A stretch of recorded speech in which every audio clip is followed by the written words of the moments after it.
Hello everyone, आज हम करेंगे chapter 4 metals and non metals. इसमें हम फिजिकल प्रॉपर्टीज पढ़ेंगे, मेटल्स एंड नॉन मेटल्स की केमिकल प्रॉपर्टीज पढ़ेंगे और उनके यूजेस।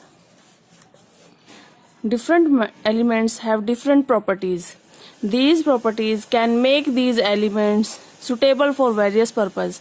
अब अलग अलग एलिमेंट की जो हमारे आसपास है उनकी अलग अलग प्रॉपर्टीज है। जैसे कोई बहुत ज़्यादा स्ट्रांग है, बहुत ज़्यादा किसी को हीट करने पर पिघलता नहीं है, या फिर जिससे जो भी चीज़ बनाई जा सकती है उसको उसकी प्रॉपर्टी के बेसिस पर हम उसे डिफरेंट यूजेस में लेते हैं। These properties can make these elements suitable for various purposes. Some of the commonly used metals are iron, aluminium, copper etc. कुछ जो बहुत ज़्यादा कॉमनली यूज होते हैं मेटल्स वो है हमारे iron, aluminium, copper. Metals can be distinguished from non-metals on the basis of their physical and chemical properties. Metals और non-metals एक दूसरे से अलग किए जा सकते हैं उनके फिजिकल एंड केमिकल प्रॉपर्टीज के बेस पर। Metal, a solid material which is typically hard, shiny, malleable, fusible, fusible and ductile with good electrical and thermal conductivity. यहाँ अब हमें बताया है कि मेटल जो है सॉलिड मटेरियल होते हैं जो टिपिकली मतलब ज्यादातर क्या होते हैं, हार्ड ही होते हैं, लेकिन एक एक्सेप्शन है इसमें भी। ठीक है, एक्सेप्शन बताएंगे कि इसमें कौन सी चीज ऐसी है जो आपको सॉफ्ट भी मिल सकती है। टिपिकली वैसे ज्यादातर आमतौर से इनकी क्या प्रॉपर्टी होती है, हार्ड होते हैं मेटल्स, शाइनी होते हैं, मेलेबल होते हैं, फजिबल होते हैं एंड डक्टाइल होते हैं with good electrical and thermal conductivity. ये सारी प्रॉपर्टीज होती है उनके पास। Such as iron, gold etcetera. अब आयरन की भी अपनी प्रॉपर्टी है, गोल्ड की अपनी प्रॉपर्टीज है। An element not having the character of a metal as carbon और nitrogen are known as non metals. अब कुछ एलिमेंट्स हैं जिनके पास मेटल्स के कैरेक्टर नहीं है जो मेटल्स के पास है, जैसे कार्बन है, नाइट्रोजन है, तो ये हमारे नॉन मेटल्स में आ गए। सारी हमारी गैसेस सारी जितनी भी हैं नॉन मेटल्स में आ गई। Some examples of non-metals are hydrogen, sulfur, carbon, phosphorus, chlorine, bromine, iodine, oxygen etc. ये सारे हमारे नॉन मेटल्स के एग्जाम्पल। और मेटल्स के एग्जाम्पल हमने बताए थे इन्होंने, iron, aluminium, copper, gold, silver, ये सारे हमारे मेटल हैं। Next we have physical properties of metal and non metal. सबसे पहले हम फिजिकल प्रॉपर्टीज के बारे में बात करेंगे। इन्होंने यहाँ पर कुछ मटेरियल लिए हैं जो मेटल के बने हैं और नॉन मेटल भी हैं, दोनों ही लिए हैं इन्होंने। अब उनकी प्रॉपर्टीज ये देख रहे हैं कि आयरन नेल है, ठीक है, की ले लिया आयरन की, वो शाइनी है, ठीक, बहुत हार्ड है, और उसको अगर हम किसी हथौड़े से किसी भारी चीज से पीटते हो तो वो फ्लैटन हो जाती है। नेक्स्ट है हमारे पास कोल। कोल तो हमारा शाइनी नहीं होता, वो तो डल होता है। कोयला तो सॉफ्ट होता है। आप जैसे उसको किसी हैमर से या किसी भी स्ट्रॉन्ग चीज से उस पर आप चोट करोगे तो वो क्या हो जाएगी, टूट जाएगी, ब्रिटल होता है और break into pieces. Copper iron, copper wire हमारी शाइनी होती है, हार्ड होती है, और जैसे आप उसको बीट करोगे किसी आयरन हैमर से तो हैमरिंग से क्या हो जाती है, फ्लैटन हो जाती है। पेंसिल लेड है, ये तो डल होती है, पेंसिल का जो ग्रेफाइट होता है सॉफ्ट होता है, ब्रेक किया जा सकता है पीसेस में। मेटल फॉयल है, शाइनी होती है, हार्ड होती है, और ये भी फ्लैटन किया जा सकती है, पतली शीट बनाई जा सकती है। मेटल्स, अब मेटल्स के बारे में थोड़ा और पढ़ते हैं। It will be seen that iron nail, copper wire, aluminium foil changes shape on beating. अब यहाँ हमें ऊपर जो एक्सपेरिमेंट है इससे हमारे पता चलता है इस एक्टिविटी से कि जो हमारा एल्यूमिनियम है, कॉपर है, या जो भी आपका आयरन, जितनी भी चीजें आयरन, कॉपर, एल्यूमिनियम, इस तरह की जितनी भी चीजें हैं वो फ्लैट हो जाती है और शेप चेंज हो जाती है उनकी जब हम उसको बीट करते हैं, हैमर वगैरह से उस पर चोट करते हैं। They could be beaten to thin sheets, इनको थिन शीट्स में बदला जा सकता है, वायर्स में बदला जा सकता है। This property of metal by which they can B beaten into thin sheets. अब ये जो प्रॉपर्टी है मेटल की जिसके द्वारा हम उसको थिन शीट्स में, पतली पतली बिल्कुल परतों में, शीट्स में चेंज कर सकते हैं, वो कहलाती है मेलाबिलिटी। ठीक है, गोल्ड और सिल्वर की बहुत ज्यादा होती है, एल्यूमिनियम की भी बहुत ज्यादा होती है चीज। गोल्ड, सिल्वर और एल्युमिनियम जैसे जो हमारे मेटल हैं उनकी मेलेबिलिटी बहुत ज़्यादा होती है, बहुत ज़्यादा मेलेबल होते हैं, मतलब उनको बहुत ज़्यादा बीट करके थिन शीट्स बनाई जा सकती है। Non metals are brittle and can not be beaten into thin sheets और फॉइल। अब हमारे जो नॉन मेटल होते हैं वो ब्रिटल होते हैं, मतलब जैसे हम उसको किसी भारी चीज से मारते हैं, बीट करते हैं तो वो क्या हो जाते हैं, ब्रेक हो जाते हैं पीसेज में। तो इसलिए उसको हम शीट में, मतलब पतली पतली उसकी चादर या किसी भी तरह का पतला आप उसमें से सामान नहीं बना सकते वो, क्योंकि वो तो हैमरिंग करनी पड़ेगी ना किसी चीज को शीट में बदलने के लिए। बिल्कुल प्लेन जैसे पेपर समझ लो, ऐसा कुछ मुझे बनाना है आयरन से, तो कैसे मैं शीट बनाऊंगी, उसको हैमरिंग करूंगी, ठीक है। लेकिन नॉन मेटल तो ब्रिटल होते हैं, वो एक बार हैमर मारते टुकड़े टुकड़े हो जाएंगे। It is not possible to make thin sheets using non metals. That property is called malleability, जो कि हमारे सिर्फ मेटल्स के पास होती है, नॉन मेटल्स के पास नहीं होती। एक्टिविटी सेकंड में हमारे एक और एक्टिविटी है कि यहाँ पर अलग अलग वायर लिए हैं आपने, और एक यहाँ पर आपकी बैटरी ले ली है, एक सेल ले लिया है, और इसके दोनों नोड से वो वायर को आप जोड़कर देख रहे हैं कि किससे इलेक्ट्रिसिटी पास हो रही है, किससे नहीं हो रही है। इससे आपको पता चल जाएगा कि कौन सा आपका metal good conductor of electricity है। जैसे एल्युमिनियम है तो गुड कंडक्टर है। If the bulb gets lighten, then समझ जाओ कि ये आपकी जो प्रॉपर्टी है कंडक्टिविटी वाली वो उसके अंदर है। अगर बल्ब नहीं जलता है दैट मीन्स इलेक्ट्रिसिटी पास नहीं हो रही है, and that is the poor conductor of electricity. Aluminium good conductor है। कोल पीस, आप कोल के पीस से इलेक्ट्रिसिटी पास कराने की कोशिश करो, not possible. That is why coal piece is poor conductor of electricity. जिससे इलेक्ट्रिसिटी पास हो जाए that is the good conductor of electricity, जिससे नहीं हो बैड कंडक्टर या पुअर कंडक्टर कह दो। RnL से भी हो जाएगी, सल्फर से नहीं होगी, सल्फर पहली बार तो मेटल ही नहीं है। तो इन्होंने जो सैंपल लिए हैं वो मेटल नॉन मेटल दोनों के ही ले लिए, ठीक है। Sulphur poor conductor, RnL good conductor, copper good conductor. तो इस तरह से आपको ये एक्टिविटी करनी है।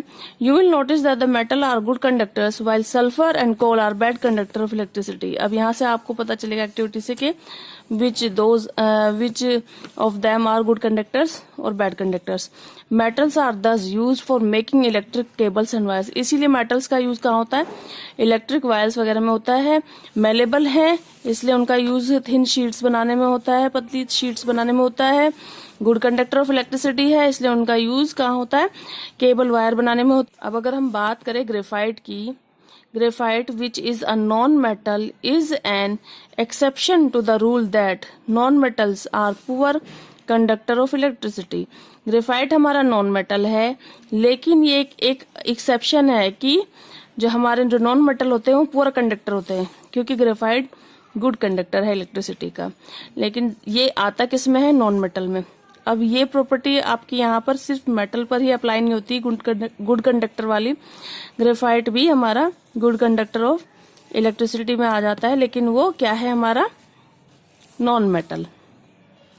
थर्मल कंडक्टिविटी, थर्मा वर्ड जहां आ जाए, thermal means heat.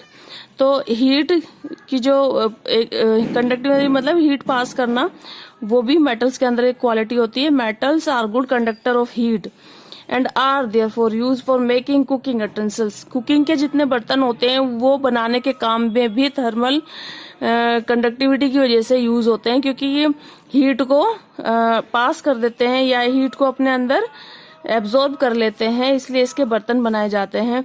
You can know why you cannot hold a hot metallic pan without hurting yourself। अब आपको पता चल गया कोई भी मेटेलिक पैन है, आप जब उसे को हाथ लगाते हो तो आपको गर्म लगता है, आपका हाथ जल जाता है, क्योंकि यह थर्मल कंडक्टिविटी प्रॉपर्टी मेटल्स की होती है, जिससे कि वो हीट को अपने अंदर एब्जॉर्ब कर लेते हैं।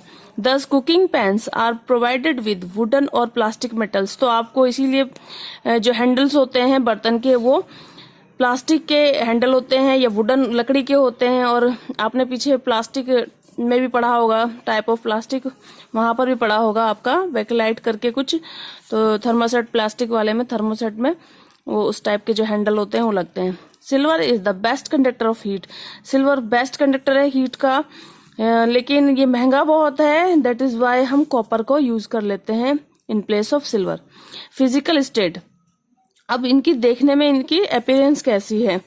Almost all metals are solid. सारे ऑलमोस्ट मेटल्स जो है सॉलिड ही होते हैं, आयरन, एल्यूमिनियम, कॉपर, ये सब एक्सेप्ट, लेकिन एक्सेप्शन है अभी mercury and gallium which exist as liquid at room temperature. Mercury और आपका gallium both are metals but they you can find them in liquid form at room temperature, मतलब जो normal temperature आपका होगा उस पर आपको ये लिक्विड फॉर्म में मिलते हैं दोनों, but both are the examples of metals. और जबकि almost all the metals are solid, solid बोल रहे हैं लेकिन एक्सेप्शन है मर्करी एंड गैलियम, ये आपको किस पे मिल जाते हैं, लिक्विड फॉर्म में मिल जाते हैं रूम टेम्परेचर पर। Almost all non metals are solid और gases at room temperature. Non metal की बात करें तो जितने भी नॉन मेटल्स हैं या तो सॉलिड होते हैं जैसे कोल हो गया आपका, या फिर गैसेस होते हैं रूम टेम्परेचर पे। लेकिन ब्रोमीन जो है, ब्रोमीन एक ऐसा नॉन मेटल है जो आपको लिक्विड फॉर्म में मिलता है एट ए रूम टेम्परेचर। ठीक है, ब्रोमीन यहाँ पे एक्सेप्शन है नॉन मेटल्स में, जो कि आपको लिक्विड फॉर्म में मिल जाता है। वैसे नॉन मेटल्स हमारे या तो सॉलिड होते हैं या गैस फॉर्म में होते हैं, but bromine can be found in liquid form at room temperature. Hardness कैसी होती है, अब ये सारा इसका फिजिकल प्रॉपर्टीज पढ़ रहे हैं। Most metals are hard but some are so soft that they can be cut with a knife. अब ज्यादातर आयरन है, आप चाकू से कहाँ काट पाओगे, ज्यादातर मेटल्स हमारे क्या हार्ड होते हैं, बट ऐसा भी एक्सेप्शन है जिसको आप नाइफ से काट सकते हो, ऐसा भी हमारे पास मेटल है। Non metals are generally soft with diamond exception. अब नॉन मेटल सॉफ्ट होते हैं, आप या तो एक बार भी हैमरिंग करोगे तो वो टुकड़े टुकड़े बट जाएगा, या आपके गैसेस फॉर्म में होते हैं। लेकिन डायमंड एक ऐसा नॉन मेटल है जो कि आपका इतना हार्ड होता है, मतलब हार्डेस्ट सब्सटेंस में माना जाता है, इतना हार्ड कि आपको उसको हैमरिंग से भी आप बहुत मुश्किल से तोड़ पाओगे। हार्डेस्ट सब्सटेंस दुनिया का सबसे ज्यादा हार्ड मटेरियल में आता है और वो नॉन मेटल है। ठीक है, एक्सेप्शंस आप बहुत ध्यान से देख के चलना। नेक्स्ट है हमारा डक्टिलिटी। तो ये भी एक फिजिकल प्रॉपर्टी है मेटल एंड नॉन मेटल की। डक्टिलिटी का मतलब होता है कि आप किसी भी मेटल को वायर में बदल दो, थिन वायर में, पतली वायर में। और non metals are brittle and can not be drawn into thin wire. अब नॉन मेटल हमारे ब्रिटल होते हैं, हैमरिंग करते ही, बीटिंग करते ही, बीट करते ही वो टुकड़े टुकड़े बट जाते हैं। That is why it is not possible to make a thin wire using non metals. तो ये प्रॉपर्टी नॉन मेटल्स के पास नहीं है, वो सिर्फ मेटल्स के पास है, that is ductility, thin wire में बदल देना। ठीक है, मेलेबल है मतलब वो, मेलेबिलिटी मतलब उसको थिन शीट्स में बदल देना। सोनोरिटी का मतलब होता है रिंगिंग साउंड जो मेटल्स के पास होती है। ठीक है, जैसे हम किसी भी कटोरी चम्मच को भी आप बजाने लगो, या स्कूल में जो रिंग वगैरह होती है, बेल होती है, तो जब मेटल को आप बीट करते हो तो उसमें से एक साउंड आती है, उस साउंड आपकी सोनोरिटी कहलाती है। You must have heard different sounds when an iron plate और metal coin is dropped on the floor. अब इसकी साउंड भी अलग है। अगर आयरन प्लेट आप बजाने लगो और या फिर आपका मेटल का कोई कॉइन गिर जाए नीचे, तो both makes different sounds. You must have heard different sound, ये हो गया। Metal objects produce a ringing sound when struck hard. इन सारी प्रॉपर्टीज को अगर हम इकट्ठा कर ले तो हमें मेटल की यहाँ डेफिनेशन मिल जाएगी। From the above it can be concluded that materials which are hard, lustrous, malleable, ductile, sonorous and good conductors of heat and electricity are called metals. तो ये हमारे मेटल के हमारी हो गई है definition. And we have examples of metal जैसे iron, copper, aluminium, gold, silver etcetera. In contrast, some materials are soft and dull. They break down into powder when hammered as poor conductor of heat and electricity and are not sonorous. These material called non-metals. अब यहाँ non-metal की भी आपको definition मिल गई है, यहाँ आपको metal की डेफिनेशन मिल गई और यहाँ पर नॉन मेटल की। बस इसी के कंट्रास्ट में, इसी की कंपैरिजन में जो इसका उल्टा है वो सारे आपके नॉन मेटल्स हैं। We have matching here and you can do yourself these matchings. अब यहाँ ब्रॉन्ज क्या है यहाँ पर आप देख लीजिए, ये सारी चीजें प्लेटिनम, कॉपर, इसको सुटेबली आप इसको मैच कीजिए। Chemical properties of metals and non metals. अब इनकी physical properties are done, now we are going to start chemical properties of metals and non metals. Reaction with oxygen, metals react with oxygen to form their oxides. जब भी oxygen के साथ metal react करते हैं तो वो oxides बनाते हैं और different metal makes different oxide. Different metal का अपना ऑक्साइड अलग होता है। मेटल जैसे ऑक्सीजन के साथ रिएक्ट करेंगे तो मेटल ऑक्साइड बनाएगा। Sodium react with oxygen at room temperature to form sodium oxide. अब सोडियम है तो वो सोडियम ऑक्साइड बनाएगा, मैग्नीशियम है तो मैग्नीशियम ऑक्साइड बनाएगा, आयरन है तो आयरन ऑक्साइड बनाएगा। ठीक है, अब अलग अलग मेटल अलग अलग ऑक्साइड्स बनाते हैं when we react with oxygen. अब यहाँ एक्टिविटी थर्ड है हमारे पास। We have already learned that rust is formed due to the reaction with the iron oxygen. Rust क्यों बनता है, जो जंग लगती है वो कैसे लगती है? आयरन ऑक्सीजन और वाटर का जब रिएक्शन होता है आयरन के, तो ये हमारी रस्टिंग ऑफ आयरन स्टार्ट हो जाती है और जंग लगनी स्टार्ट हो जाती है। यहाँ एक छोटा सा प्रैक्टिकल करके दिखाया गया है कि आप थोड़ा सा रस्ट लो, मतलब जंग इकट्ठा करके लो किसी चीज से उतार के और उसको अलग अलग बीकर्स में डालो। ठीक है, व्हाट डू वी ऑब्जर्व, क्या देखते हैं आप? Rust remain suspended in water, shake the. अब वो डालोगे तो वो ऊपर ही रहेगा, जब आप शेक करोगे तो वो उसमें मिक्स हो जाएगा ट्यूब में।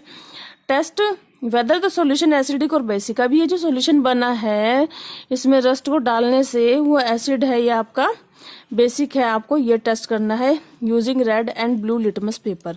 सारा कुछ आपको वाटर में डिसॉल्व करके देखना है 2 अलग अलग बीकर में, और फिर आप लिटमस पेपर लो, एक में ब्लू डाल के देखो और एक में रेड डाल कर देखो, और उसके जो कलर चेंज होते हैं लिटमस पेपर का उस पर डिपेंड करता है whether the solution is basic और acidic in nature. The metallic oxide formed are basic in nature and turn the litmus paper solution blue. ये जो आपका बना है, जो सॉल्यूशन आपने बनाया है आयरन को और वाटर को मिलाकर, इसका नेचर क्या है? आपका बेसिक है। कैसे पता चला? क्योंकि रेड लिटमस जब आपने उसमें डाला सॉल्यूशन में तो वो टर्न हो गया ब्लू में। ठीक है, तो इससे आपको पता चलता है कि रेड लिटमस पेपर जब आप डालते हो तो वो ब्लू में चेंज हो जाता है। दैट मीन्स आपका जो नेचर है उस सॉल्यूशन का बेसिक है।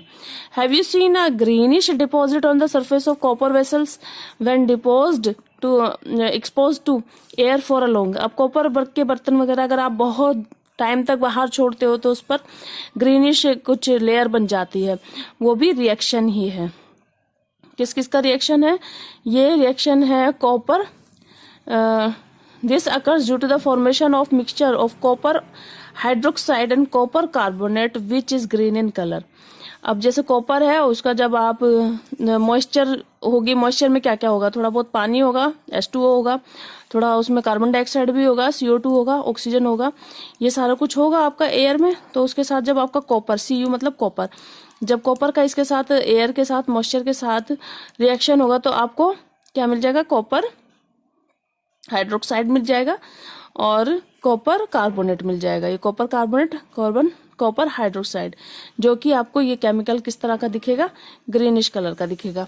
अब non metals, they also react with oxygen to form non metallic oxides. Non metal भी करते हैं ऑक्सीजन के साथ रिएक्शन। अभी तो हमने ऊपर मेटल का बताया, बट नॉन मेटल भी करते हैं ऑक्सीजन के साथ reaction to form non metallic oxide. ये नॉन मेटेलिक ऑक्साइड बनाते हैं। नॉन मेटल जब ऑक्सीजन के साथ रिएक्ट करते हैं दे फॉर्म्स नॉन मेटेलिक ऑक्साइड्स।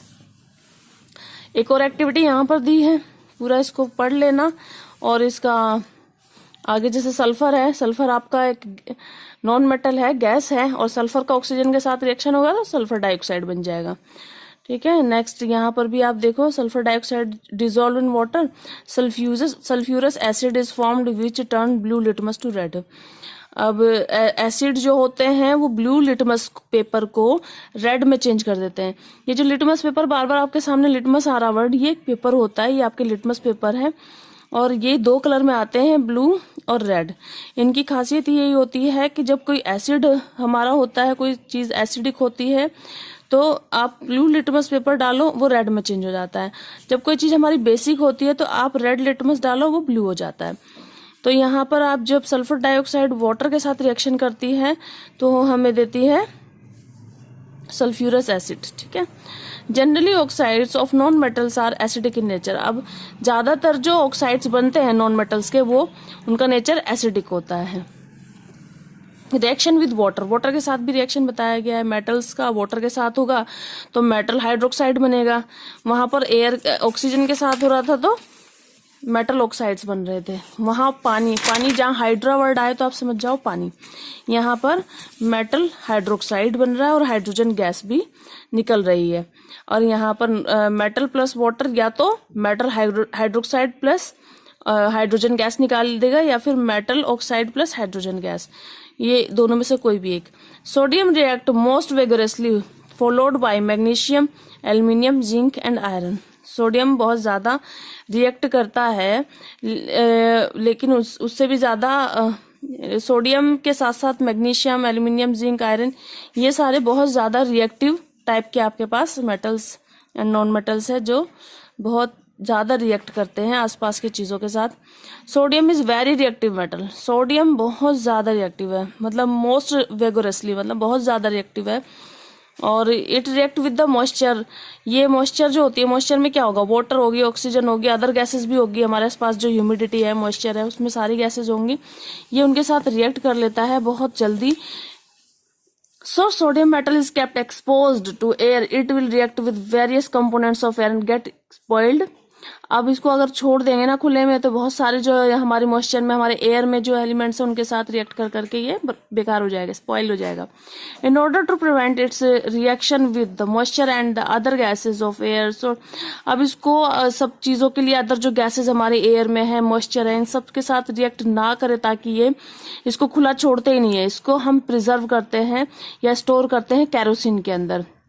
तो ये आप एक्सेप्शन याद करते जाइए कि सोडियम की ये प्रॉपर्टी है, सो इसके बारे में आपसे पूछा जा सकता है।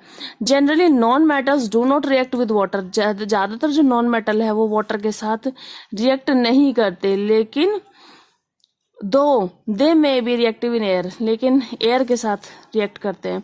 Phosphorus is very reactive non metal. Non metal में बहुत जो खतरनाक टाइप का रिएक्शन देता है वो फॉस्फोरस देता है।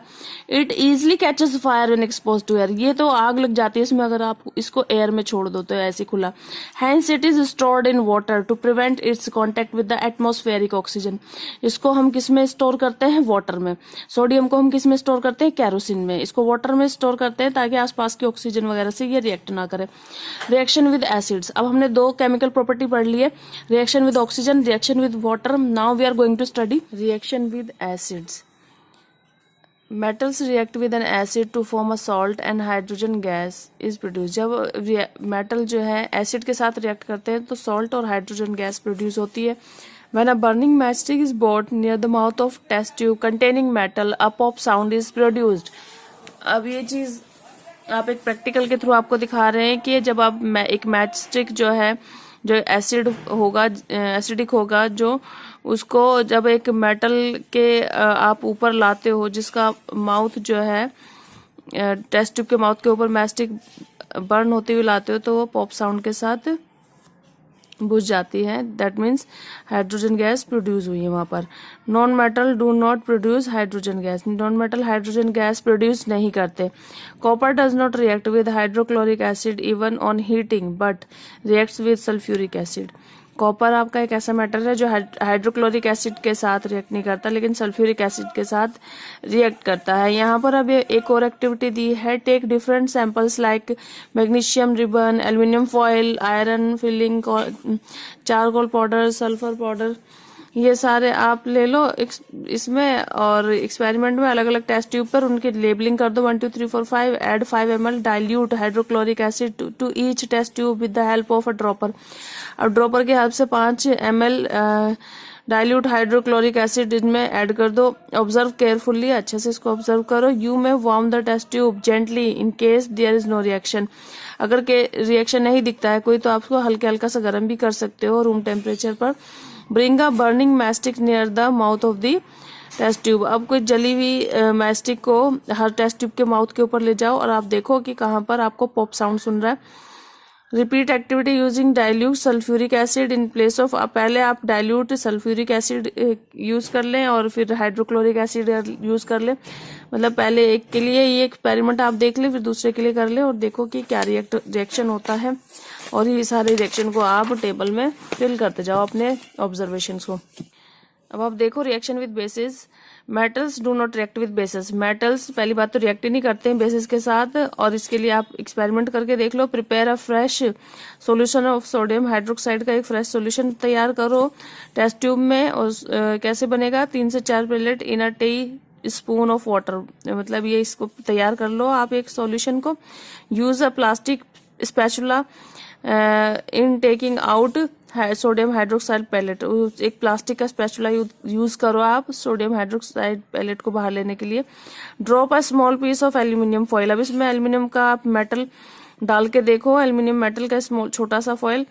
Bring a light match stick near the mouth of the test tube. अब टेस्ट ट्यूब के माउथ के पास एक जली हुई माचिस की तीली लाओ। क्या ऑब्जर्व होता है, you will hear a pop sound due to, ठीक है, yes, you will hear a pop sound due to presence of hydrogen gas. The above activity shows that metals react with sodium hydroxide to produce hydrogen gas. The reaction of non-metal with bases are complex. इसका नहीं दिया इनको, इन्होंने बस complex करके छोड़ दिया है नॉन मेटल्स के साथ, लेकिन मेटल का इन्होंने बता दिया है कि आपका जो है एक्टिविटी करके इन्होंने बताया है। डिस्प्लेसमेंट रिएक्शन क्या होते हैं?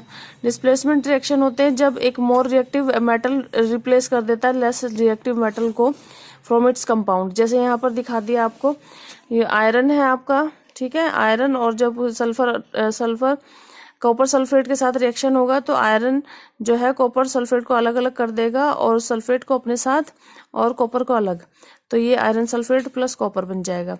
और ठीक है, लेकिन यहाँ पर आयरन क्योंकि ज़्यादा रिएक्टिव था इसलिए उसने इन दोनों को अलग कर दिया, ठीक है, इनको अलग कर दिया, इनमें से लेस रिएक्टिव को अलग कर दिया, जो इनमें से कम रिएक्टिव है कॉपर अलग कर दिया और सल्फेट को अपने साथ ले लिया। लेकिन यहाँ पर तो आयरन ऑलरेडी बहुत ज़्यादा रिएक्टिव है कॉपर से, तो ये इसको जब हम इनका करेंगे रिएक्शन तो वापस से तोड़ नहीं पाएगा, कॉपर नहीं इनमें से किसी को हटा पाएगा क्योंकि कॉपर वीक है, ये स्ट्रॉन्ग है ऑलरेडी बॉन्ड, तो यहाँ पर no reaction.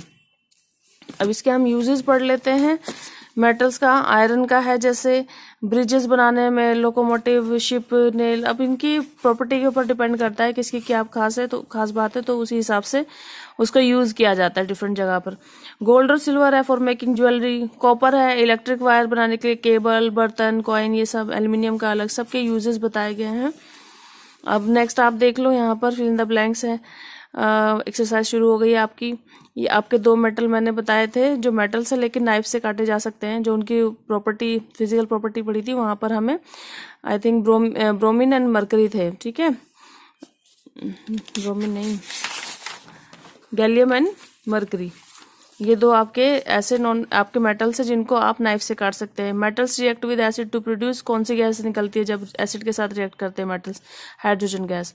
Is use to make match stick head. Match stick head के लिए क्या यूज किया जाता है? मैच स्टिक के हेड पर कौन सा मेटल, कौन सा आपका केमिकल लगाया जाता है? The best conductor of electricity silver है बट बहुत कॉस्टली है इसलिए कॉपर यूज कर लेते हैं। If a metal can be drawn into thin wire, तो ये क्या कहलाता है अगर थिन वायर बनाई जा सकती है? तो इसकी प्रॉपर्टी आपको पता होनी चाहिए फिजिकल प्रॉपर्टीज में। We have learned about all these things. अभी आपकी पूरी एक्सरसाइज है एंड चैप्टर इज डन।